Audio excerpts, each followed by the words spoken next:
I found explicit emails between my fiancé and his ex where he says he's still in love with her, trashes my body, and admits he can't even get off unless he's thinking about her, and I'm ready to pack my bags without saying a word. My fiancé, Dale, and I have been together for 5 years. We are as solid as I guess anyone thinks they are before something like this blindsides them. I am in total and complete shock. I'm just sitting here shaking. I can't even cry yet. Dale is at work right now. I haven't texted him or called him or anything at this point. When we got together, he had just broken up with his college sweetheart. She was his first love. I was afraid I was just a rebound. He said that wasn't true. I believed him. Rest is history. Sorry as this is rushed and all over the place. Nothing makes sense in my head right now. I used his laptop about 2 hours ago to open his contacts list he has saved on there so I could get addresses for our wedding invites. Been telling him to get those to me for over a week, so I decided to do it myself. He keeps his contacts info on his email. When I opened his email, I saw an email on the very top of his inbox with the subject line Jen, fake name, how can I win? The subject line got cut off after that, so I couldn't see more without clicking. Jen is the name of his ex from college. I sat there for at least 10 minutes trying to decide if I should open it or not. But then I decided he should have nothing to hide, so I did. The rest of the subject line was, Jen, how can I when you still exist? The email was her replying to a string of emails between the two of them that has gone on for over a week. Long story short, Dale is still in love with Jen. He thinks about her constantly. He'll never find another woman like her. Even worse is that he makes fun of me and she laughs about it. One email she asks him why I don't make him happy and isn't he satisfied with me? I can't remember word for word, and I don't feel like reading it again, but he said something like she tries. She's just not good though, way too vanilla. I love her, but the only way I can get off is when I think about screwing you and how dripping you'd get. I think every inch of my bed was soaked from you. I have the biggest heart on just thinking about it. And then she answered with a bunch of lol-s and said she felt sorry for the poor girl. Another thing he said was that he made fun of me for having a large scar across my chest, onto my left breast, which has disfigured the nip a bit. He said it looked like something out of Edward Scissorhands. That is almost too much to bear. He might as well have punched me in the gut. I was in an awful car accident when I was a teenager. I had a big piece of dashboard shatter and basically fly into my chest. I almost died. I've never been ashamed of the scar. It's like a constant reminder that I survived something a lot of people don't, and I should be grateful to be alive. The slight disfigurement of the nip doesn't bother me either. I've always had the attitude of if someone doesn't want me because of a nip, screw them. But to hear him make fun of something he knows is a result of something so major in my life, my friend was thrown from the backseat and lost her life, is just... I have no words. The emails go on and on. Some are explicit. One she described how she just self-pleasured while thinking about how he used to go down on her for hours. I'm assuming that these emails are just a small portion of their contact.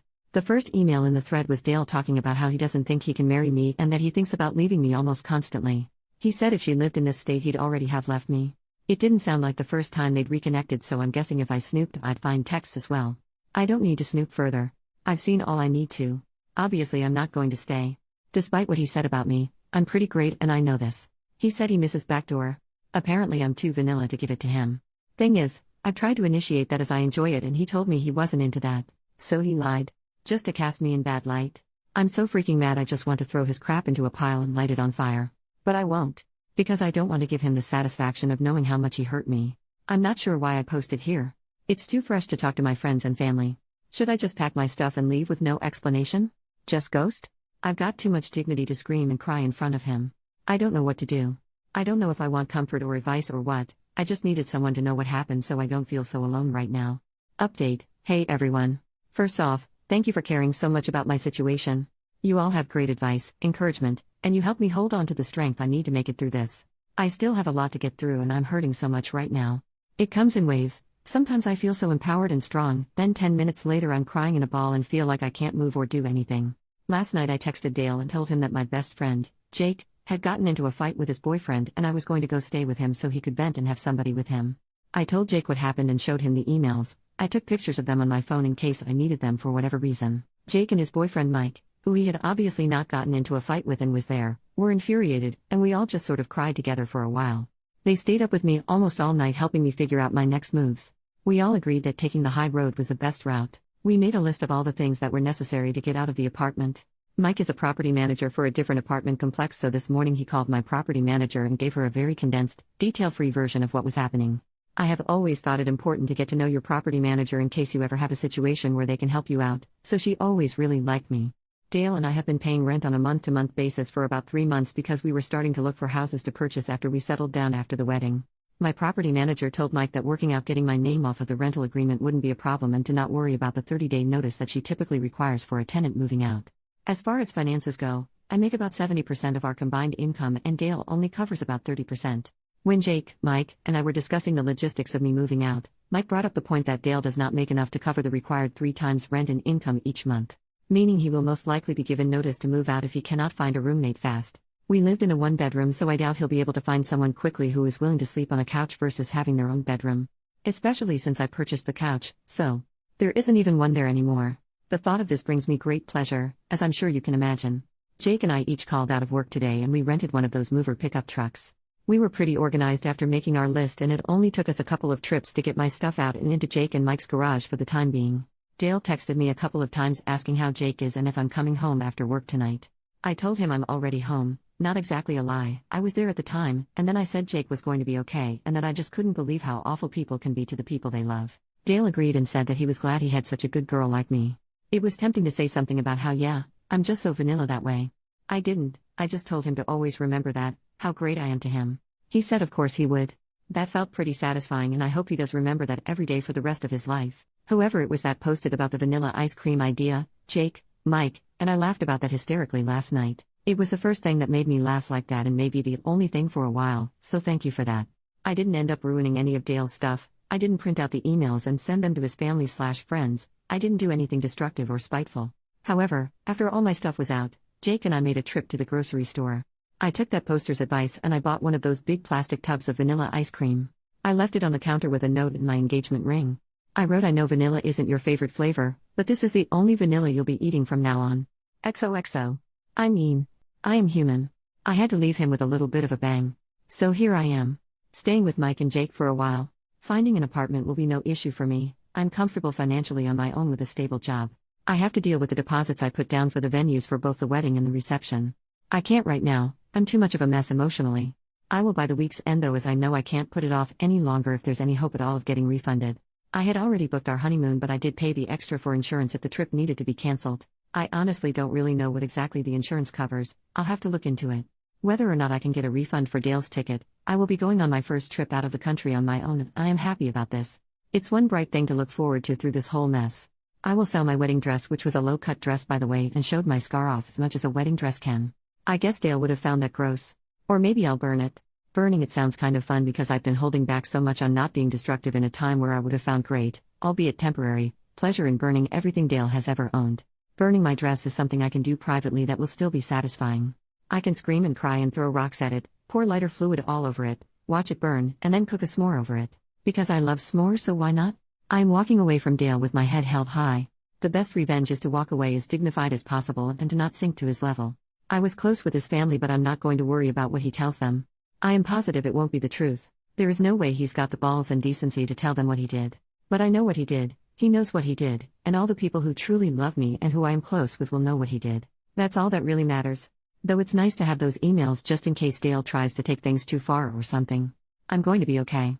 I'm having one of my empowered moments, though I just spent the last hour in the bathtub sobbing. Like I said, waves. Jake told me that Dale isn't worthy of my quirky nip, and I agree. When I got in my accident, I was lucky that the shrapnel didn't pierce my heart. I did, however, suffer from a pretty significant heart contusion, basically a bruised heart, among other injuries. It was the most painful thing I've ever experienced. So yeah, this situation makes my heart hurt, but my heart has been through much worse and kept on ticking along. Sorry if I rambled a lot. Posting this to you all is like a form of therapy, and the more thoughts that pop up in my mind, I just write them down for you all to read. I haven't told my family and other friends yet. I'll be tackling that soon. I'm glad the invites hadn't already been sent, at least I don't have to send out a cancellation notice. I deleted Dale off all social media and blocked his email address. I didn't block him off my phone yet because, honestly, I'm curious to his reaction. I can promise you all that I will not respond at all. Not to a single text or call. But I can't help but be interested to see how he reacts. I will block him tomorrow though. Mike told me that the second his messages turn ugly or hateful because I'm not responding, block him. He doesn't want Dale to hurt me any more than he already has. He's right, and I really do plan to block him regardless by tomorrow after seeing his initial reaction. I guess that's all I have to update. Thank you all for caring about me. I will continue moving forward, and I will never stop wearing clothes that show my scar. I've never hidden it before, and I'm not going to let some jerk make me feel like I should. From the bottom of my heart, thank you all for your love. You gave amazing comments and messages. I will never forget the nice things you all have said to me. Seriously, thank you. P.S. I think I will dress up as Edward Scissorhands for Halloween. Edit. So last night got pretty crazy. It started with Dale playing dumb and asking what was going on, and what did he do? Like I promised all of you, I didn't respond. The jerk knew exactly what he'd done. He just kept texting and kept texting. One text that I found particularly infuriating was, "I can't think of anything I have done to deserve this. Whatever you think I've done isn't true. I'm sure you just misunderstood and I can explain. I mean, damn, you didn't have to be so dramatic and just leave me like this." I love how he was already saying that I just misunderstood what I think he's done and that he can explain. He's such a crappy person that he wouldn't even just come out and admit to the emails and say he's sorry. And then to call me dramatic. The texts progressed into angry ones. Here is a string of texts from him, word for word, except that I corrected some grammar because his grammar is ridiculous. Each text was probably sent about 2 minutes apart, sometimes less. Just so you understand the level of crazy here, I will refer to myself as L in these because he uses my name a lot and my real name starts with an L, so seems appropriate. I blocked him after this, by the way. Baby, you know how much I love you. I'm at a loss right now. I don't understand. Why won't you answer me? I just tried calling. L, please pick up. We are getting married. I thought you cared about me. I guess I was wrong. I guess you are cold-hearted. L? Baby? Are you okay? At least answer me so I know you are okay and not hurt or something. Seriously? L. Seriously, you're a beach. I didn't mean that. I'm just getting really worried and upset. He took about a 20-minute break between that one and this monstrosity. You know what? I did mean that. You're a f***ing beach for doing this. If you were unhappy, you should have told me. I can't believe you would do this to me. I love you. You are just like your father, but even worse because at least your mom is a cunt and so are you, so who can blame him? Don't ever contact me again or come crawling back, and good luck finding a guy who will love a f***ing circus freak bitch. Lol lol lol, dumbass. So that's when I blocked him. I know nothing he said was true, but still. This wasn't just an email to his ex, this was something he sent to me directly. I cried a lot after that one. It hit me pretty hard. This is someone I was planning a future with just a couple of days ago. He was so sweet, as far as I knew, obviously. He used to kiss my hand almost every morning. It's just such a shock, it's hard to wrap my mind around it. Last night was a really tough night to get through for me. I keep reading back what I wrote in this update last night, and it helps to keep me feeling strong. I keep reading all of your lovely comments and messages from the original post, and it helps to keep me feeling loved and strong. Jake and Mike are wonderful, and I'm lucky to have them to hold my hand and help me through this. Though his texts hurt me, they also reaffirm that he's a spineless weasel and that I 100,000% did the right thing by leaving. He's making it really easy to get over him. Sorry this got so long. I wanted to really include you all in what's happening.